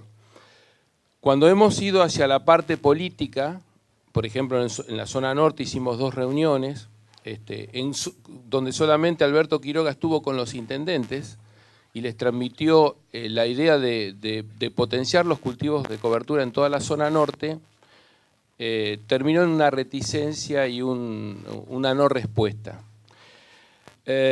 La pregunta sería, quizás sea egoísta, no colaborativa, pero yo la tengo que hacer. Nosotros como productores podemos colaborar genéricamente. Y en el sistema vamos a tener que aportar esos 80, 100 dólares para limpiar el agua, para hacer todos los servicios que va a requerir la sociedad. Quizás sea en una sola vuelta. Nosotros tenemos que hacer eso para colaborar por un montón de cosas que nos planteó. Y el resto de la población, ¿cómo va a adherir el resto de la población a decir, porque también va a tener que generar cambios en su actitud para contribuir a todo ese tipo de cosas? No sé si se me entiende la pregunta. O sea, ¿cómo se va a negociar eso? ¿Quién lo va a poner? ¿Ah? No sé si te voy a contestar la pregunta de quién. Una cosa que yo veo, Gabriel, interesante es que la mayoría de de los servicios ecosistémicos que producen deterioro son cosas que ustedes no quieren que pasen para los servicios internos. Por ejemplo, si vos perdés nitrógeno para la napa o fósforo para la napa, no te cierra a vos tampoco. Ustedes no quieren perder fósforo. ¿Quién quiere perder fósforo? ¿Quién quiere perder nitrógeno? Pierden porque están desacoplados la oferta y la demanda. Y eso se canaliza en los servicios locales, los que yo decía locales, que son los que afectan a su propia producción, y los regionales. Casi todos, no me animo a decir todos, pero casi todos son win-win. Si ustedes dejan de perder nitrógeno, dejan de contaminar la napa. Si ustedes dejan de perder fósforo, Si ustedes hacen cultivos que mejoren la materia orgánica, aumentan la retención y emiten menos gases de efecto invernadero. Por eso es una cosa que me parece que es relativamente interesante para pensar. Casi todas las externalidades que ustedes quieren, no las quieren tener. No les conviene tenerlas. Si ustedes pierden óxido nitroso, pierden nitrógeno. Ustedes no quieren perder nitrógeno. Quieren conservar el nitrógeno para seguir produciendo. Entonces, muchas de estas externalidades que ustedes producen, mi sensación es porque no las interiorizamos y no las pensamos bien, son cosas que, si ustedes no la tienen, les beneficia al propio sistema. Entonces, puede ser que el Estado tenga que intervenir en algunas cosas y dar una mano. Me parece bien. Pero creo que no es una cosa estrictamente necesaria. Creo que si hacemos las cuentas, y estamos haciendo unas cuentas con economistas, exactamente eso, para demostrarles que si ustedes gastan 20, 30 dólares en un cultivo de leguminosas, capaz que se ahorran 50, 60 en la fertilización. Esos son los números que a ustedes les interesan. O si ustedes se ahorran tanto más en materia orgánica, o en la napa, o en el rendimiento, ¿cuánto les impacta eso? Más allá que después el intendente capaz que les dice, si contaminan la napa te cobro, o que desde Copenhague les digan algo de los gases de efecto invernadero. Pero creo que los dos lados van para el mismo, me parece. Y eso me parece clave. Sí, me parece, concuerdo con lo que comenta Gervasio. Ahora, si uno lee un libro de Raskin que se llama La Gran Transición, en donde dice que las soluciones van a venir por la mano invisible de mercado, la primera posibilidad, que dice que el mercado solo arregla los problemas, entonces vamos a tener que utilizar esas cosas o estas estrategias porque si no, no vamos a poder ganar. Bueno, muchas de las cosas que están ocurriendo trascienden estas leyes de mercado e incluso hay puntos de no retorno. Entonces ahí viene posiblemente en algunos casos las regulaciones. lo que dice Gervasio es tal cual. Si nosotros tenemos el conocimiento como para a través de un cultivo de cobertura aportar fijación biológica de nitrógeno sin que nos comprometa el estado hídrico y es el ganar-ganar, avance. Pero hay aspectos, por ejemplo, gases de efecto invernadero. Eso es algo que difícilmente lo veamos nosotros en nuestra explotación. Entonces ahí tienen que venir algún tipo de regulación que trascienda lo que es nuestra explotación. Ahora, muchas veces estas regulaciones fracasan por lobbies, complacencias. Ustedes fíjense lo que está pasando en Estados Unidos. En Estados Unidos, Trump tiró abajo todos los compromisos, espero que no lo pueda hacer, pero la idea es esa, porque quiere mover la economía de los combustibles fósiles, que es importante, pero estamos quemando el planeta si no hacemos algo urgente. En el estado de Nevada se instalaron paneles solares. Florecieron, compañías, le pusieron un impuesto a los paneles solares, están cerrando las compañías de paneles solares por los lobbies de las... Entonces tenemos que tener en algunos casos regulaciones que tiene que pagar la sociedad.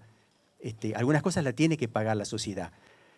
Pero lo más importante, y esto es lo que Raskin pone como énfasis, y es la clave de la gran transición, es la conciencia social y ambiental de la población como controladora de lo que está pasando. Y eso es lo que Raskin llama como la gran transición. O sea que en algunos aspectos es un pasito más, en donde necesitamos regulaciones, pero necesitamos el control social.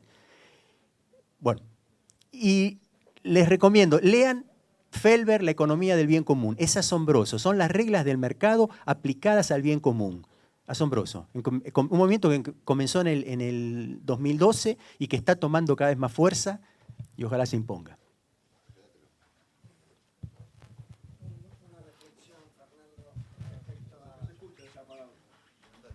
Perdón.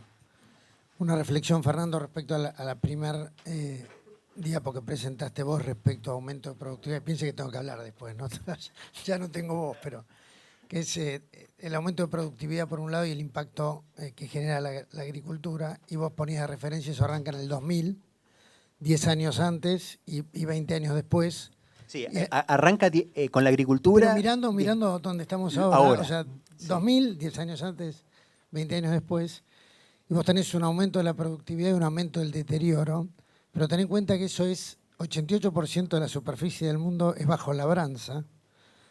Todo el mundo acá habló de sistemas, que mucho de eso que se hace bajo labranza no se hace en sistemas, se hacen sistemas basados en tecnología de insumo. Y aún en Argentina, que se habla del 90% de siembra directa, la proporción de sistemas agrícolas en siembra directa es baja. O sea, hay una enorme oportunidad de lograr ese cambio en el impacto, manteniendo la productividad, aplicando sistemas que el conocimiento hoy lo tiene disponible. De acuerdo. Y hay muchas evidencias, cuando escucho sobre todo a gente joven con ideas, de que vamos en esa dirección. Tenemos que encontrar la manera de potenciar esas iniciativas.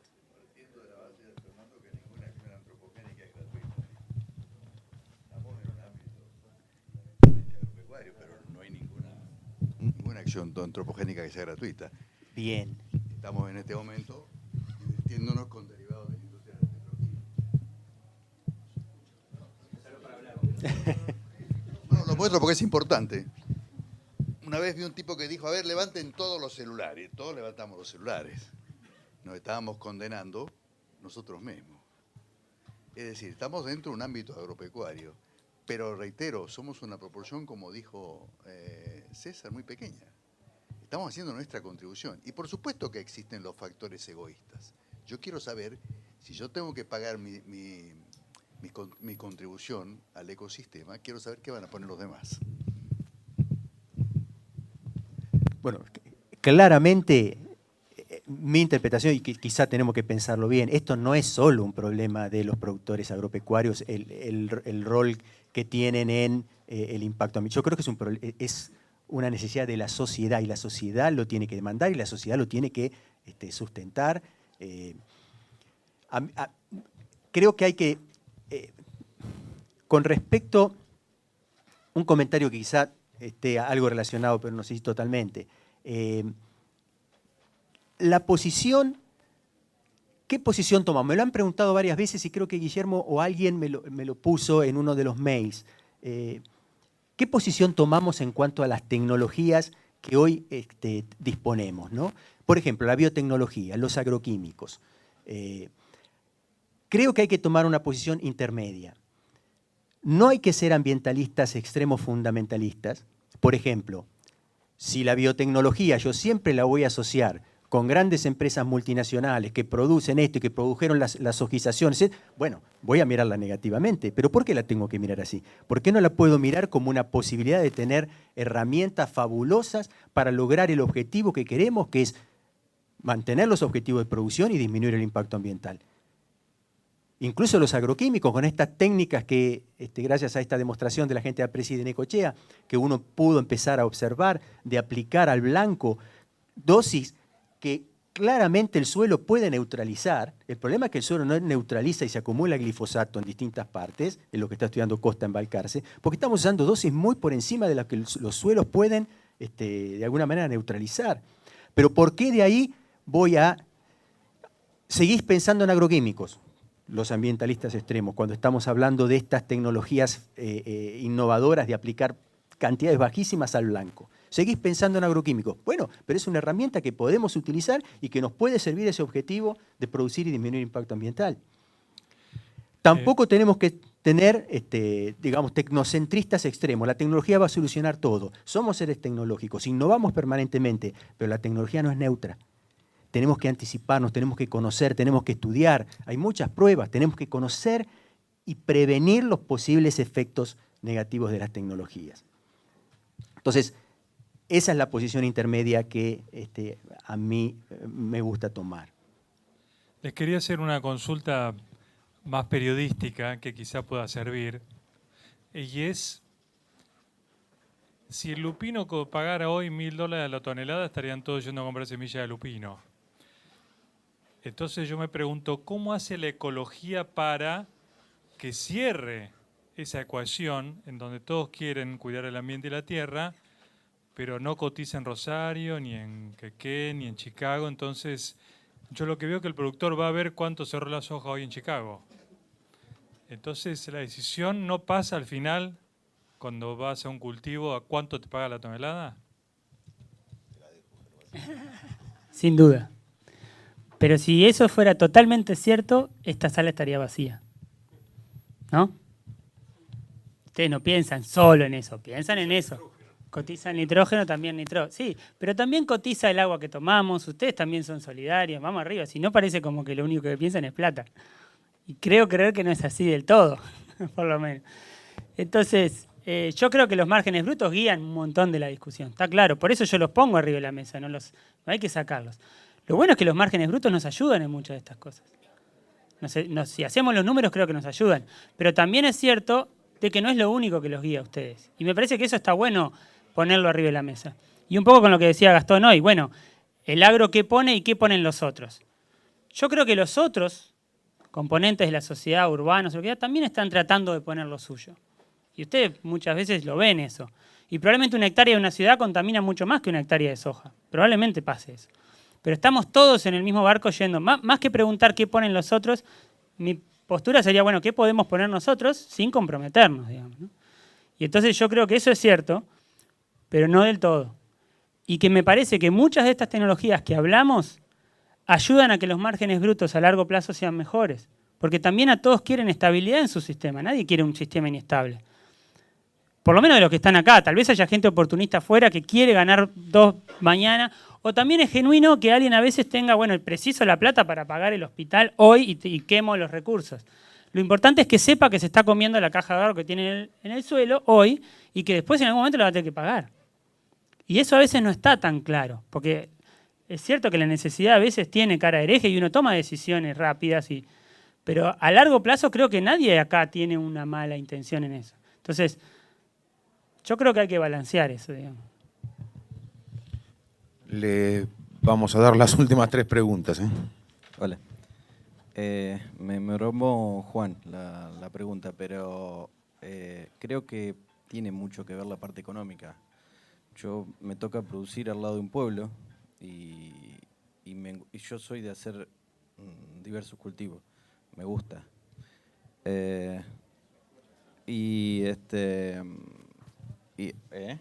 Más cerca. Y me termina ganando la parte económica.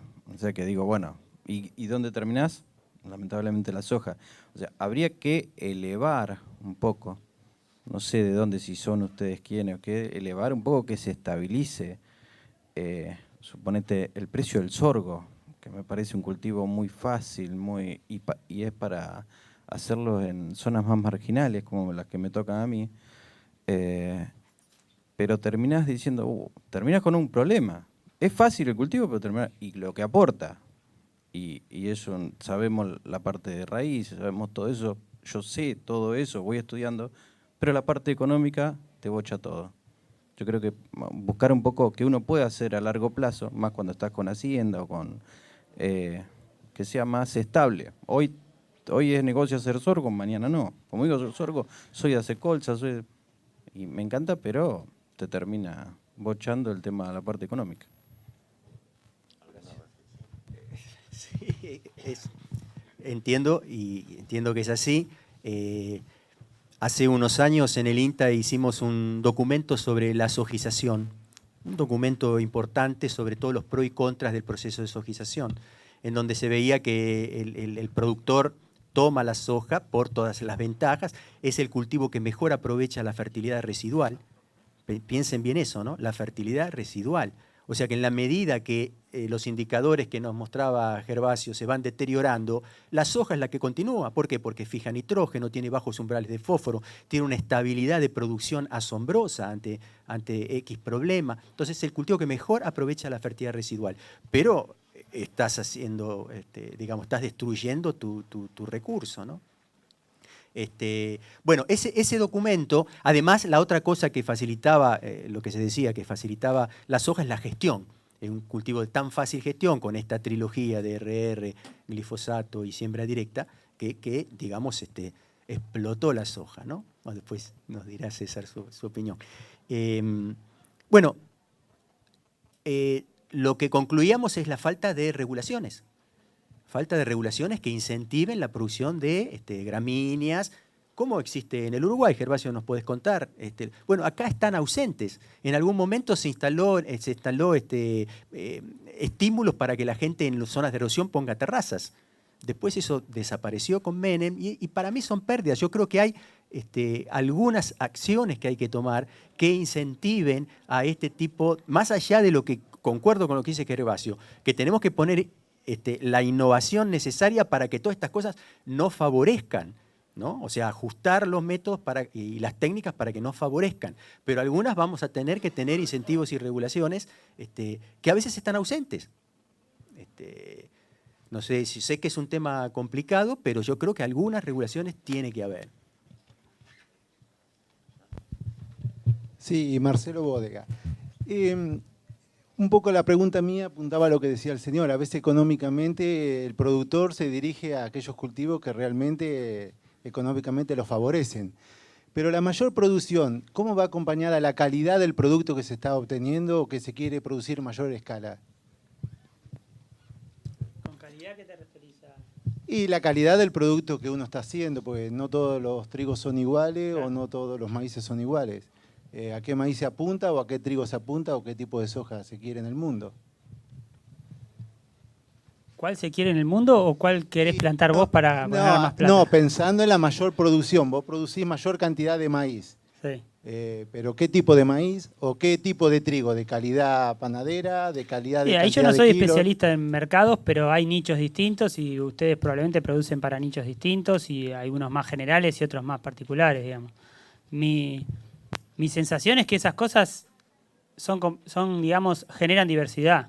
En la medida que todos ustedes no produzcan lo mismo y produzcan cosas distintas, un trigo así, otro trigo allá, otro allá, eso es diversidad. La diversidad es estabilidad. Mi sensación, y con todas las preguntas últimas que estamos teniendo, que van más hacia, bueno, está todo bien esto, pero la plata, está bien. Yo asumo eso, me parece bien. Ahora, nunca hicimos los números para lo otro. Ustedes no saben cuántos insumos más echan ahora que antes. ¿Saben eso? ¿Cuánta plata más gastan ahora de la que gastaban antes? ¿Por qué no podríamos hacer esos números de cuánto gastan hoy y cuánto gastaban hace 50 años, cuando capaz que tenían otros servicios ecosistémicos? Hagamos ese número, porque capaz que si ustedes van para atrás, hoy gastan menos y los márgenes brutos son mejores. ¿Cuánto se ahorrarían ustedes? Algunos números están. Cuando hacen un cultivo de servicio para controlar malezas, se ahorran 1 o 2 herbicidas. Ese número lo pueden hacer. Cuando se ahorran nitrógeno, ese número lo pueden hacer. Cuando se ahorran que todo el lote se inunde y tengan rendimiento 0, ese número lo pueden hacer. Si bajaron la napa en invierno o no la bajaron en lugares donde hace falta bajarla. O conservaron agua. O en el oeste, si la temperatura del maíz a la siembra es de 50 grados porque no tuvieron un mulcho, un rastrojo, es 0 lo que ganan. Esas cuentas las tienen que hacer también. ¿Y en qué medida la productividad anual y la estabilidad, ¿no? Porque la otra cosa clara en esto es que yo entiendo la decisión hoy por la plata, pero hagan la decisión a largo plazo por la plata también. Y esa es la decisión que hace falta más información de este tipo para tomar. Porque la decisión de mañana la hacen ustedes. Yo planto esto y gano tanto. Pero ¿cuánto dejan de ganar de acá a 10 años o a 5 años? Y ahí todo el tema del arrendamiento es un tema, como ya lo dijimos antes. Pero digamos, esa cuenta alguien la tiene que hacer como país. Si nosotros dentro de 20 años tenemos que estar poniendo el 5 veces más de insumos y 5 veces más de plata, capaz que muchos de ustedes salen del negocio.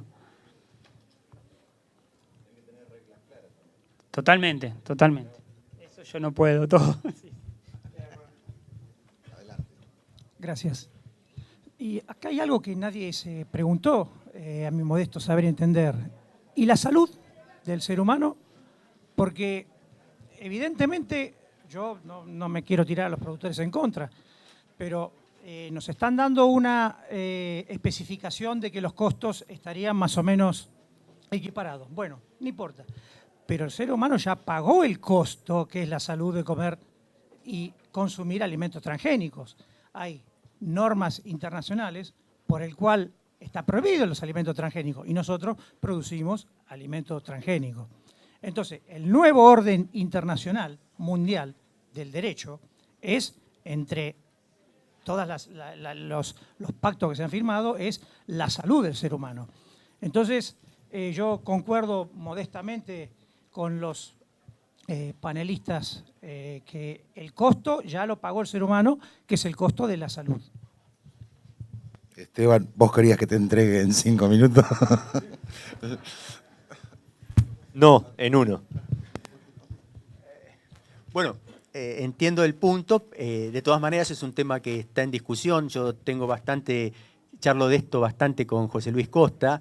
El tema de, por ejemplo, sí, del tema de los transgénicos, hay que ver qué evento y si los transgénicos evidentemente tienen bondades, pero también tienen aspectos que hay que estudiar. El tema de la alergenicidad, la toxicidad, el tema de que genera resistencias, que puede afectar a enemigos naturales o que puede derivar a otras especies, afectando, digamos, el balance del ecosistema. Si hay deriva hacia otras especies, si hay cruzamiento. O sea, todas esas cosas tienen que ser estudiadas. Por eso la CONAVIA, antes de aprobar un evento, hace los estudios. Y son estudios serios, ¿no? No es mi tema, pero hay mucha discusión en ese aspecto. Con el tema del glifosato. El glifosato en cualquier momento lo prohíben en Europa. Ahora parece ser que la EPA europea, ayúdenme alguno, FDA, bueno, ahora dice que, últimos días, ¿no?, que el glifosato es inocuo. Un experto dice que el glifosato no hace nada. Otros dicen, o sea, es un tema que hay que seguir investigando. Y a eso me refería, que las tecnologías no son neutras, pero requieren de toda nuestra capacidad de investigación.